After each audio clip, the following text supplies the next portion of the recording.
All right, everyone. Good morning. Welcome to this monthly Center for Clinical Trials and Evidence Synthesis seminar. My name is Ian Saldana, and I'm an associate professor of epidemiology here at the Bloomberg School of Public Health. It gives me great pleasure to welcome our speaker for this morning, Dr. Jong Wook. Dr. Jong Wook is located in the state of Washington on the West Coast, and it's 5:30 in the morning. So thank you for doing this early in the morning. Dr. Ban is an MD from Jong University in South Korea, and then an MSc and a PhD in evidence-based healthcare from the University of Oxford in the UK. He currently practices as a general internist and provides primary care services to rural adults in Washington State. He's also a postdoc, research fellow at the Western Norway University of Applied Sciences in Norway. Dr. Ban's work spans really both evidence synthesis and primary research. The focus these days of the work is on the value of research, and that's what he's going to be talking about today. But really, he's done a series of research projects that have evaluated the prospect of generating valuable evidence from a new randomized controlled trial while considering the best available evidence out there. And he's going to touch on some of these themes. And some of his work is trying to inform the concept of evidence-based research, evidence-based funding, and trying to explore these themes as well. So today's talk that Dr. Ban will present on is on making research more valuable and a framework for valuable research. So over to you, Dr. Ban. Thank you for doing this and warm welcome. Thank you.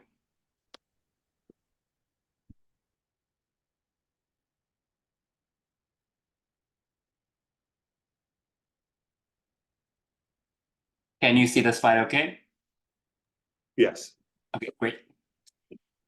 So thank you very much for the chance to speak at the seminar today. I'm going to talk about a framework for valuable research, which I've worked on this with Hans Lund from the Western Norway University of Applied Sciences, and Karen Robinson and Harold Lehman from Johns Hopkins University. In progress. Why create a framework for valuable research? There are several reasons for this, and I had a personal motivation. I did a PhD with the thesis exploring research waste and inefficiency in cardiovascular prediction development. Towards the end of my PhD, I realized that the nature of my research is looking back and pointing fingers at things that have gone wrong already. Although the findings are quite interesting and provocative, they're not so good at changing practices because people often reacted quite defensively. So I wanted to create a solution to make health research a bit more better and more valuable. I was especially interested in working with funders because I thought that they held the power to change practices. So according to Stokes' model for scientific research, health research is valuable when it advances basic knowledge or when it's applied to clinical practice or health policy. Ian Chalmers defines research waste as research projects that contribute nothing or very little to knowledge or to practice and policy. It was estimated that over 85% of $240 billion spent on health research is wasted unnecessarily every year globally. Since that estimation was done in 2009, only limited progress has been made.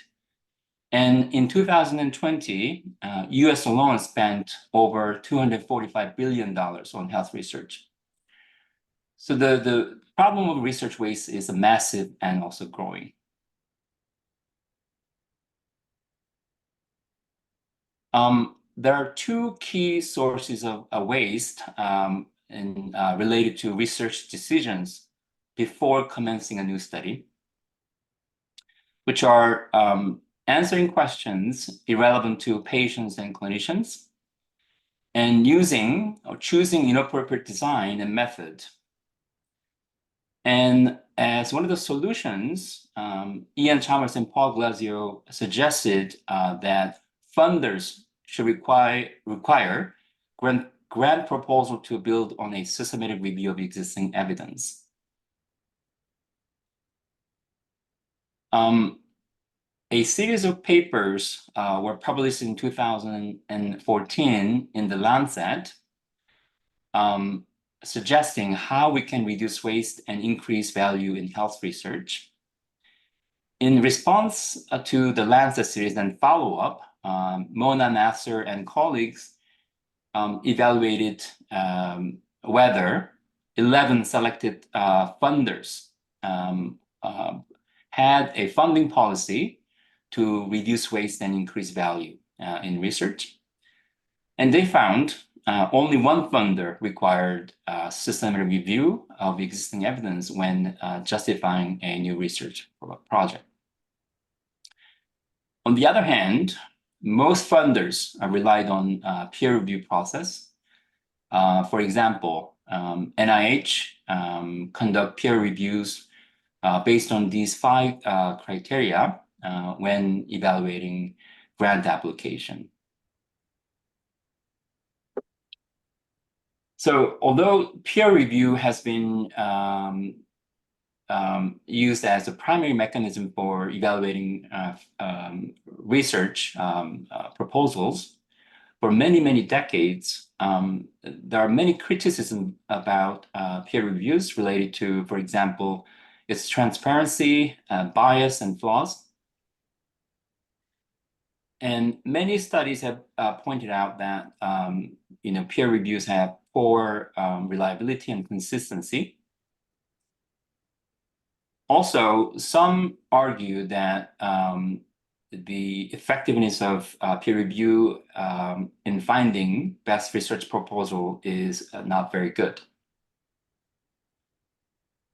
Others have suggested alternative mechanism for alternative to peer review process grant application.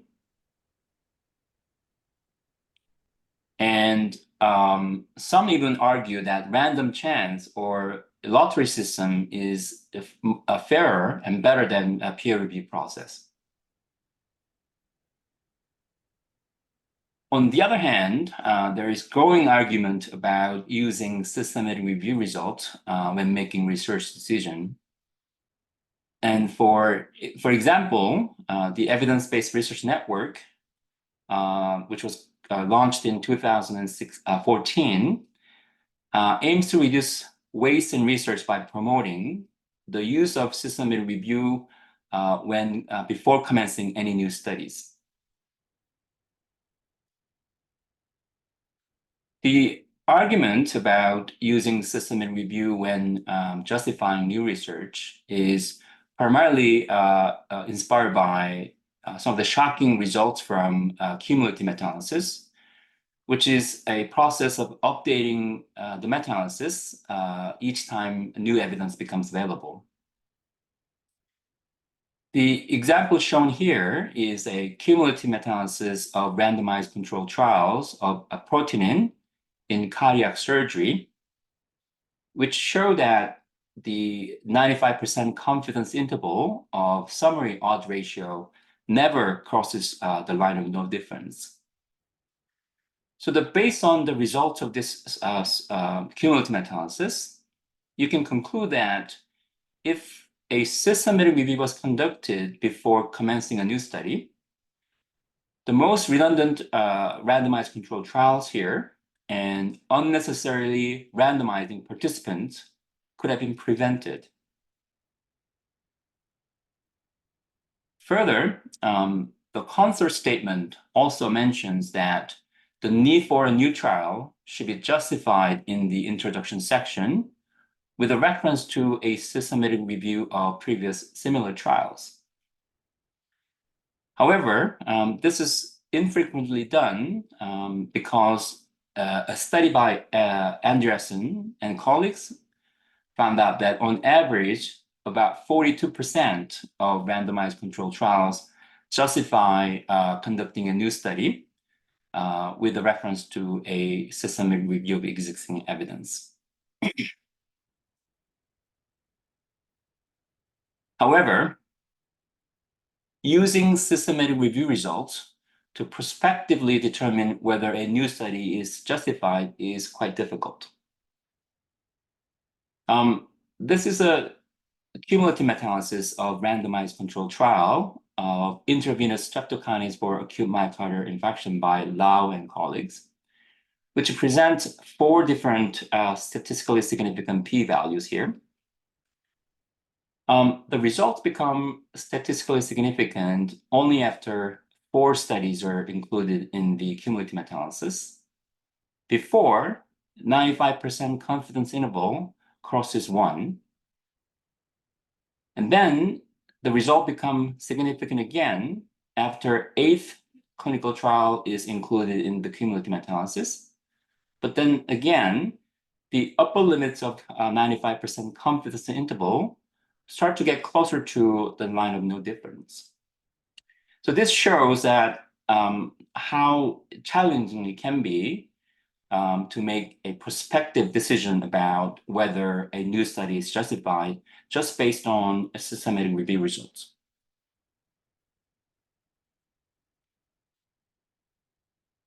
When the systematic review results are negative or statistically insignificant, the decision could be even harder. Do we interpret the result as a trend towards statistical significance and conduct another randomized controlled trial? Or do we take this as evidence for no benefit and stop conducting more trials? If the decision was to conduct another trial, when do we stop and say enough is enough?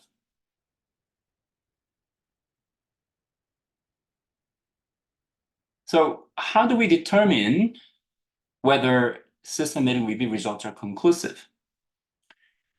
We did a scoping review and found out there are more than 60 different methods for determining the conclusiveness of systematic review results, which are categorized into 3 different groups.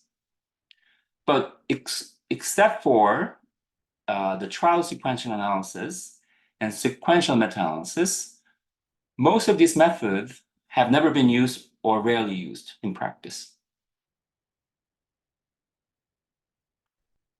For the case for trial sequential analysis and sequential meta-analysis, Cochrane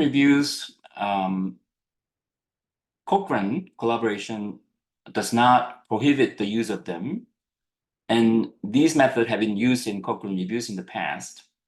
However, Cochrane Scientific Committee recommend against using them, primarily because they heavily rely on hypothesis testing, drawing the binary conclusion based on arbitrary thresholds.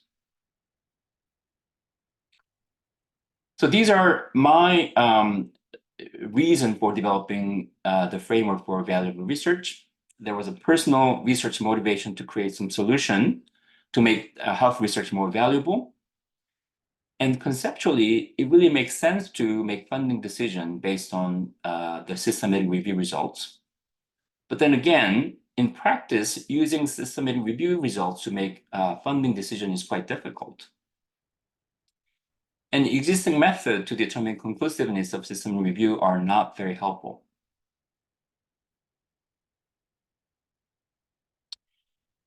And this is how we constructed the framework for valuable research. One of the key sources of waste in research is studies conducted without fully considering what is already known about the topic. So we used the best available evidence, one of the key elements for decision framework for valuable research.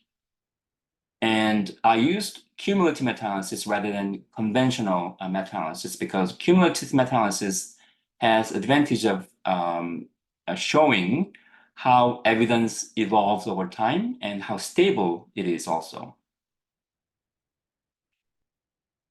The other key source of waste in research is studies answering questions disconnected from things that are important to patients and clinicians, focusing only on statistical significance based on p-values and confidence intervals. So we use decision model and value of information analysis to critically evaluate how new evidence actually impact the day-to-day clinical decision-making process. Also, as we talked about earlier, health research is expensive, and therefore financial implication needs to be considered when making research decision. In addition to financial burden, there's ethical cost of conducting randomized controlled trial. So these are the four key elements for the framework for valuable research. And the purpose of the tool is to make explicit research decision by evaluating a new study's prospect of generating valuable evidence, by considering the best available evidence, clinical decision, financial and ethical cost of the trial. So using this conceptual model, I built the first pilot framework using the historical example by Lau as a best available source. And I reanalyzed the cumulative meta-analysis by using more modern technique. For example, the re-estimated summary odd ratio for the first 8 trials was 0.76, as presented on the figure on the right. For simulating the clinical decision, we used decision tree model. Let's say that the value, the $1,000 is a value of clinical decision made based on the existing knowledge about the effectiveness of streptokinase from the cumulative meta-analysis results. Let's also assume that after conducting a new randomized controlled trial with a sample size of 100 participants, we can reduce the uncertainty about the effectiveness of streptokinase and increase the value of decision based on the updated effectiveness of streptokinase to $1,200. Then we can calculate the value of new knowledge gained from the new trial as a difference of the value of clinical decision made before and after the new trial is conducted. And if the treatment decisions are made for a population of 100,000 patients who's having a heart attack, the value of that decision is $20 million.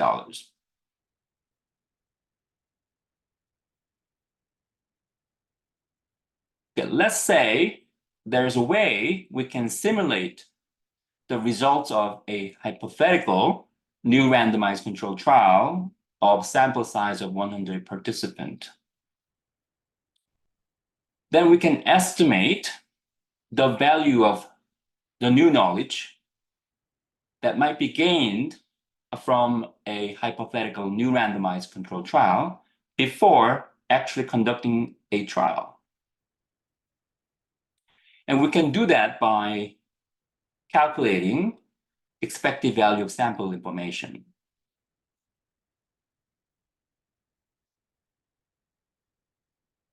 So for our pilot, again, we used a historical example by Midget, which was a cost-effective analysis of streptokinase in a hospital setting.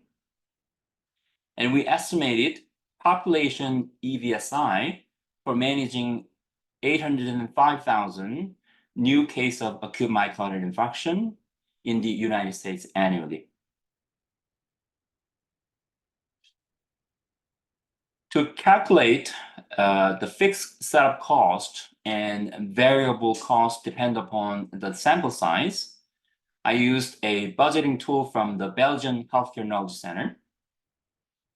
And the ethical cost was estimated by adding the monetary value of losing the opportunity to benefit from new evidence, and also losing the chance to receive the best known treatment by taking part in the trial.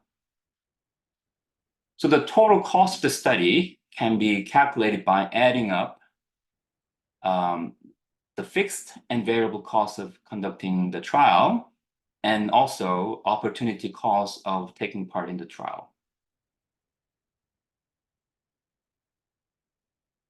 And we can make research decisions by evaluating the net benefit of the study, which can be calculated by as a difference between the value of information for the population and the total study cost. So for each step of cumulative meta-analysis by Lau et al., I estimated the net benefit of conducting a hypothetical new trial by using the value of information and the study cost. For example, based on the result of the first 3 trials, a hypothetical European 2 study with a sample size of 730 participants had a potential net benefit over $4 billion. So for a funder evaluating this type of proposal, most funders will be happy to support such a trial with a massive potential benefit. On the other hand, a hypothetical Valerie trial with a sample size of 91 participants, if we evaluated the anticipated benefit of the study, a net loss of $852,000 would be expected. However, by optimizing sample size to 7,800 participants, the study actually has a potential to generate $111 million in net benefit. So in this case, a funder can recommend the researchers to modify the design and optimize the sample size so that the net benefit can be maximized. For Australian 2 trial, with the expected net loss of $1.7 million, increasing sample size would have only worsened the loss. In fact, none of the trials conducted after Australian 2 trial had any chance of generating benefit at all, regardless of the sample size. ISIS-2 was a randomized controlled trial conducted in 1988 with 17,187 participants,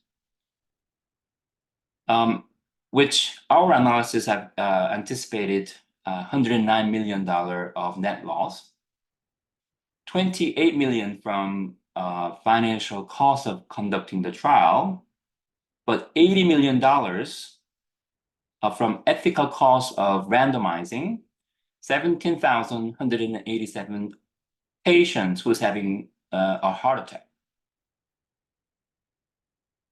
So it's hard to imagine any funder with right mind would voluntarily support such a trial after having this type of information.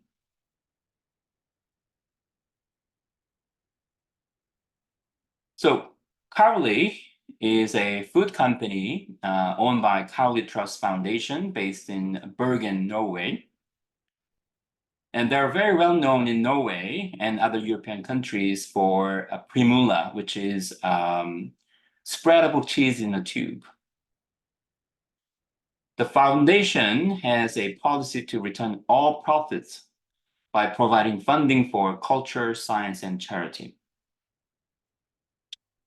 And Cowley Trust program on health research is one of the key mechanisms for foundation to return its profit to society. And the program on health research provide funding for a project evaluating the effectiveness of non-pharmacological intervention for pediatric mental health conditions. What's interesting is that the program has an aim to fund research that will make a difference and be used for patient carers and health workers. It also aims to limit research waste by anchoring research funding in evidence gaps that are identified each funding cycle by conducting a structured search of systematic reviews. And Jan Ole and Ida are our collaborators from Cowley, and we couldn't have asked for a better collaborators because their aims were exactly identical as what we wanted to achieve.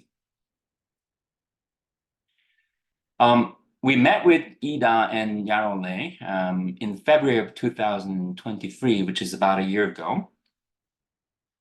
We presented the framework for valuable research, and they invited us to apply our approach retrospectively to their previous funding decision. These are top 10 evidence gaps that Cowley identified for the 2022 funding call, and I chose to work on non-pharmacological intervention for ADHD. And to simulate the clinical decision of using non-pharmacological intervention for ADHD compared with treatment as usual, I used a simple decision tree model that was also used to develop when developing the 2018 NICE guideline for ADHD. NICE guideline is the primary clinical practice guideline in the United Kingdom. These are the results of 5 systematic reviews that the funder, Cowley, identified and used to establish the evidence gap for non-pharmacological intervention for ADHD. Let's say we are the funder evaluating the proposal for randomized control trial for different non-pharmacological intervention. How do we decide which proposal to support knowing these results? So it is very challenging to make that decision just based on the results of systematic review.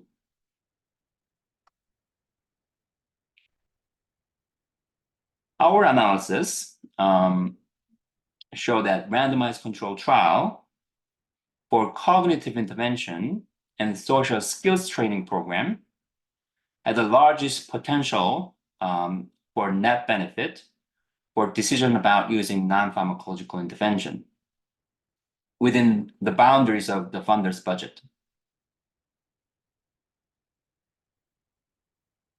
So when we shared the results, the funder was quite intrigued, and they invited us to apply our approach prospectively to existing funding decision. these are the evidence gaps where at least one proposal was selected as one of the finalists for the 2023 funding call.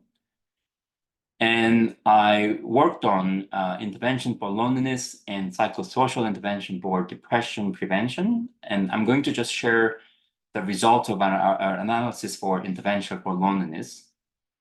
I also need to disclose that the funder did not only share the minimum information needed to conduct the analysis, and did not provide any confidential information about the research project or about the applicants.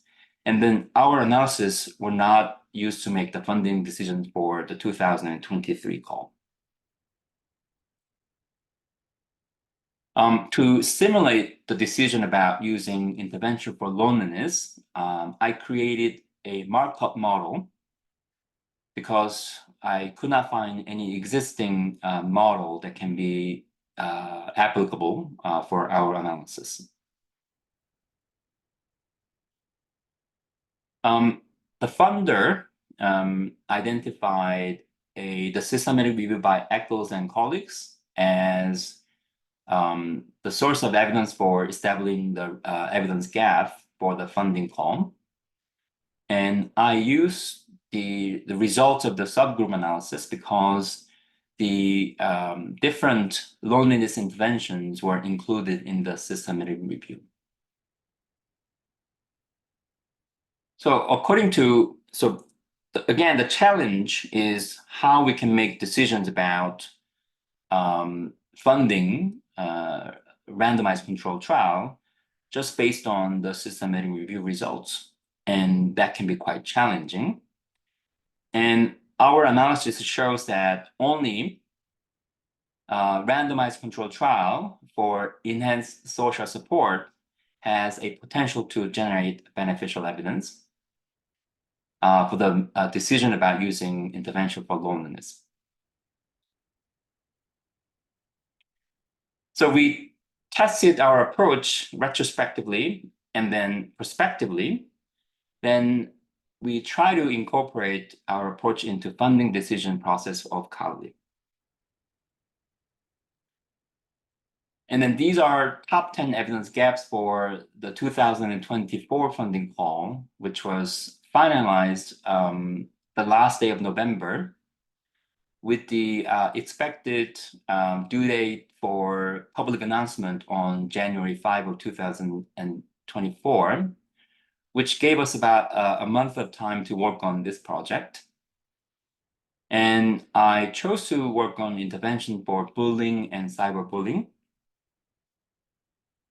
And one of the reasons that I chose to work on this particular gap was because there was an existing cost-effective analysis that can replicate the decision about implementing anti-bullying program.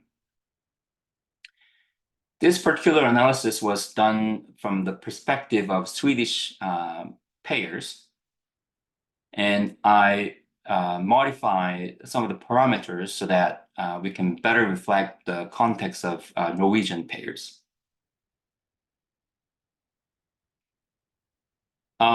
Individual participant data meta-analysis by Handsome and colleague was one of the system and review that the funder identified to establish this evidence gap. Because I could not obtain the individual participant data from the authors, I conducted a conventional cumulative meta-analysis only using the results of randomized controlled trial.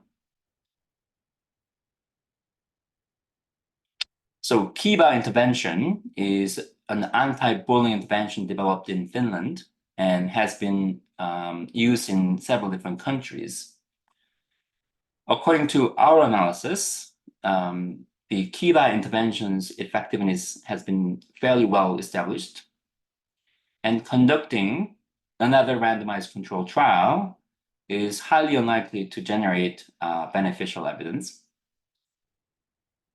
And there's one a randomized control trial evaluating non-Kiva intervention, which was school-friendly program. And according to our analysis, a randomized control trial for evaluating the effectiveness of this intervention had a potential to generate a net benefit of 97 million Norwegian kroner, which is about 9.7 million US dollars. So these were our recommendations to Cowley. We recommended that the Kiva anti-bullying intervention should be implemented without any further evaluation. And when Kiva anti-bullying intervention cannot be is not feasible or suitable, a randomized controlled trial evaluating the effectiveness of non-Kiva intervention has some potential to generate valuable evidence, which even might be achieved with a relatively small sample size of less than 3,000 participants.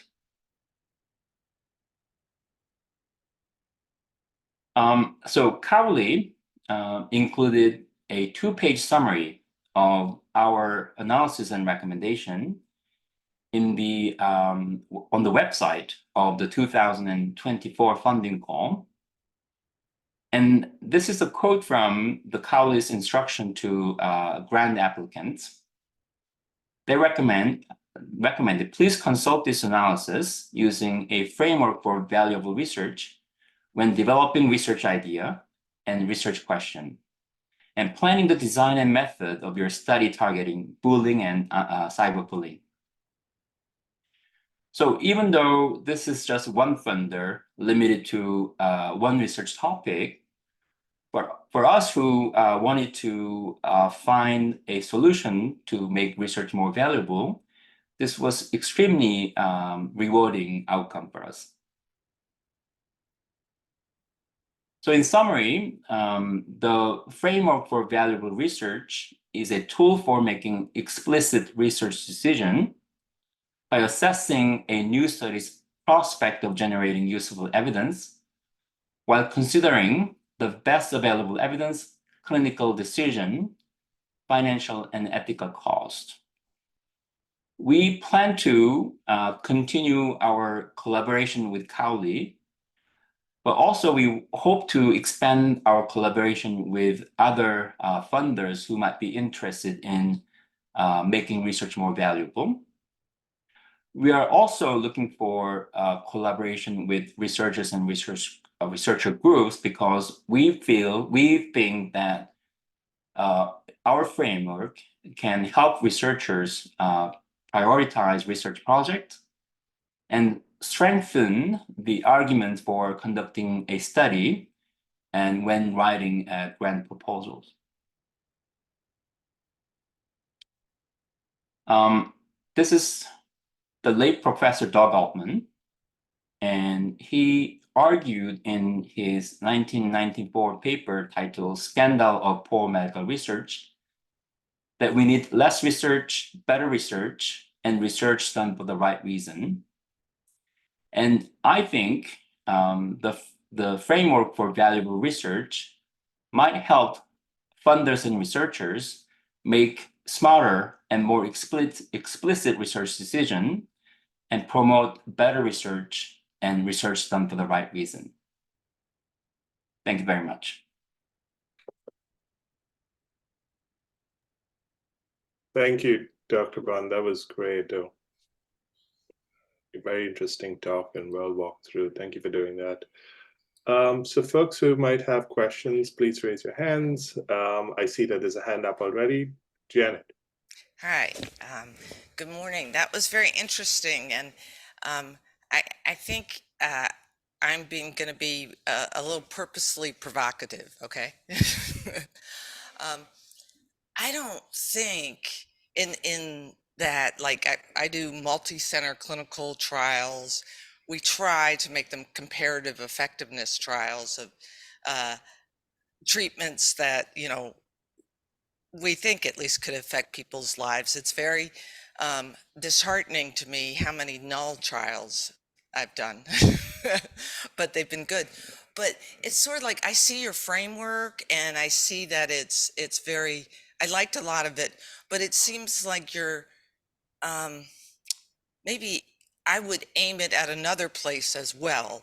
At there are plenty of comparative effectiveness questions that are unanswered, uh, but maybe there's a way to say which ones are more important, even like within uh, um, a kind of disease like asthma where I work, like should patients, be on biologics, that controls, and like I don't think there's a lot of really good randomized clinical trial evidence, but so I think they'd all come out with good numbers, but maybe that would help rank them, or how would you?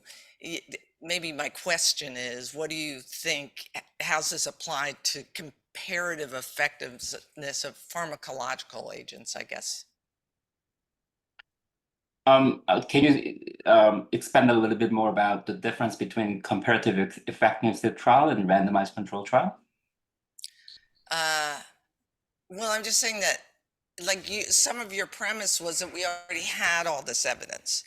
And I think given the way the FDA approves drugs, that um, a lot of times is not very representative of how or who they will be used in clinical care. Hmm. I don't think the problem is that, at least in my field or in multi-center clinical trials, is that we have people doing trials of questions that are already answered. I think there are too many questions and lots of options for treatments. I'm really, maybe like Yeah. post-approval type thinking, public health trials to inform how treatments get used. And so I just wanted you to kind of apply your paradigm there, where I don't think the first premise is met, that there's a lot of useless or trials that are doing the same thing. Yeah, I think the danger of, from my perspective, of using the cumulative meta-analysis where the lots of evidence has been accumulated already, is that is it looks like, again, I'm pointing fingers at researchers conducting wasteful research, but that's not the main point. Main point is how can we make the research decision, especially funding decision, more explicit. So if there's only limited evidence, we only have a limited knowledge, and we have to use limited knowledge more explicitly, but not only focusing on the statistical significance, but how can we connect that to clinical decisions? So, for example, if there are, say, competing research project where only information we have as a researcher is in statistical significance from the existing evidence. But the argument that we are trying to make is that we need to connect that with clinical decision. How do we understand the new evidence will impact our patients and clinicians using the evidence? So the value that we are calculating is trying to evaluate the impact, the downstream impact of evidence for our clinical decision. Yeah, and I guess I was just saying that I think that's a very valuable thing to do. Uh, but I feel like in the world I exist in, that the premise would come not that there was too much evidence to start. It's just that some questions are more pressing, but then, what do you do with orphan drugs? And anyway, but thank you for a very interesting and thought-provoking presentation. Thank you. All right, so there is a question in the chat, and it sort of is similar to one I have as well. So maybe if you could spend a little bit of time talking about some of the specifics of how value is assigned or calculated for a dollar amount for a given trial and for the decision that might arise from those results? Yeah. So the value, value is calculated using two aspects. One is clinical effectiveness, and the other one is the cost. So let's say there is a treatment that has a desirable outcome A and undesirable outcome, so adverse effect of the treatment B. Then you have to consider let's say the desired outcome will lead to the utility. So we are using utility to incorporate clinical effectiveness and how much it costs from a decision maker's perspective to reach that outcome and maintain that. So those go into to simulate the clinical decision and the effect of the clinical decision. And depending on the complexity of decision, the decision model can be simple, like we saw in the ADHD case. It can be more complex, like in loneliness intervention. Thanks, that's helpful. I don't see another hand up, but one thing that I was wondering, as you were in the Kavli example in the end, where you, or was it? I think it was Kavli, where I think one of your conclusions was that there appeared to be no value in doing future research on one of the specific subgroups. I forget what the subgroup was. It made me think about overall findings of a meta-analysis and value of information about future work. What the question might be answered for the overall population on average, but there may be subgroups for which we don't know enough, or we need to know more about the effectiveness of the intervention. So I'm not quite sure how you think about the framework in that context and how the framework might be used to inform subgroups. I think that is not too different from how you use the results of system review in clinical decisions, because you can take the overall conclusion of the system review, a system review. You might be able to apply that in some clinical context, but other contexts, you have to look at subgroup of intervention or group of patient and use that specific information for your clinical decision. So I think research decisions are not too different from that. So I think some people, I think, have a tendency to only go with the overall effect, but depending on the decision that you're making, you might have to use the result of system review with the contextual information also. So as you can see from our example, a lot of times we modify the existing system review to fit the context of decision we're trying to simulate.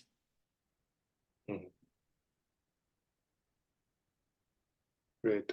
In the chat, so how do you mentioned utility in your response to the previous question. So how do you measure that, and how do you consider variations by condition in utility?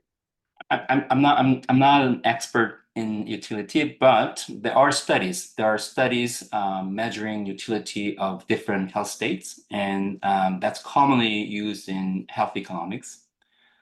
I think there are studies looking at the variability and reliability, consistency. But if you're not using utility, I guess my question is, what will be the alternative? So utility is one way for us to make the decision more explicit. So alternative will be making intuitive decision. That could be a clinical decision. Your clinical decision could be intuitive. And research decision could be also intuitive. And the point of our framework is how we can make our decision about research more explicit. So, Ian, if I could clarify, because I asked that question. So in some vision research I've done with Elizabeth Sugar, it's, people with eye disease, and we were trying to look at cost effectiveness and incorporate utility in that. And we had the EQ5D, which in this group of 30 to 40, maybe 50-year-old people didn't really have much variability. It's a fairly young and otherwise healthy group. There was really no difference in the utility based on the EQ5D. But what we did find is that if you use some crazy conversion or a conversion I don't understand, but possibly is the best way of a visual function quality of life to have it act more like a utility, then you could see some difference in the cost effectiveness, because it was a measure of the actual disease outcome. And I think sometimes those, at least in my experience and my biases, is that the more generic EQ5D is great for people with cancer, but it doesn't generalize well. Yeah, I think that's very important point. For some decisions, there might be good tools, good utility measurement that we can apply.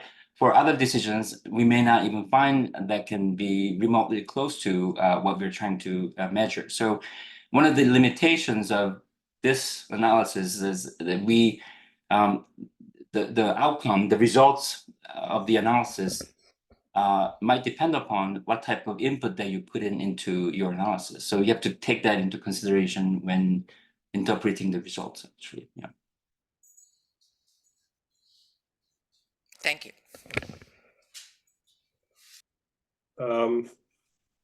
Not seeing any other hands. And another sort of question I had, and this may be in the line of provocative questions. I understand the concept, obviously, of evidence-based research and the need to make sure that we, before we randomize participants, we make sure that we don't know the answer to the question for ethical purposes. I'm thinking in the context of funding for trials, and I guess funding for research more broadly. The point being made is that systematic reviews should be done to justify those fundings. But as I think you also said, that it's challenging. And I think part of the challenge, which I don't think you hit on, but I think you implied it, was the work and the resources it takes to do a systematic review and the time. And now I'm thinking of the context of probably sponsor-initiated trials, but even investigator-initiated trials where many people apply for the funding. So in theory, there are many systematic, if the evidence-based research is truly done, multiple systematic reviews are done on that topic or on related topics. Even if it's sponsor or investigator-initiated, there may be people who have similar ideas and therefore do similar reviews. What are your thoughts about, and this, I always grapple with this in my mind, about the research waste that might result from doing so many reviews on a topic that eventually only one trial might get funded? Yeah, I mean, if you ask Karen, she will say that there's a huge amount of waste from conducting redundant, many similar systematic reviews. I think argument that evidence-based research is making is not necessarily to conduct a systematic review for every new study. I think the argument that they are making is actually we need to evaluate systematically about what we know about the topic before commencing a study, not necessarily conducting a systematic review. So that might be a collection of existing trial. That might be reviewing systematic review about the topic that was already conducted. So, but not necessarily conducting a new systematic review for all new trials. And then what's really good about the Cowley is because the funder already identified a collection of systematic reviews that they recommend authors, the applicants to reference. So they have done some of the work already for the funding applicants. Yeah, I think it's working with the funders as you are doing, I think seems like an important approach to this. Any other thoughts or questions? Let me just look at the chat again. I don't see any more questions in the chat or hands up. So maybe let's wrap up there. Thank you so much for doing this, and again for doing this early in the morning on the West Coast. Very interesting presentation and discussion as well. So thank you very much. Thank you. Thank you for the chance to present here.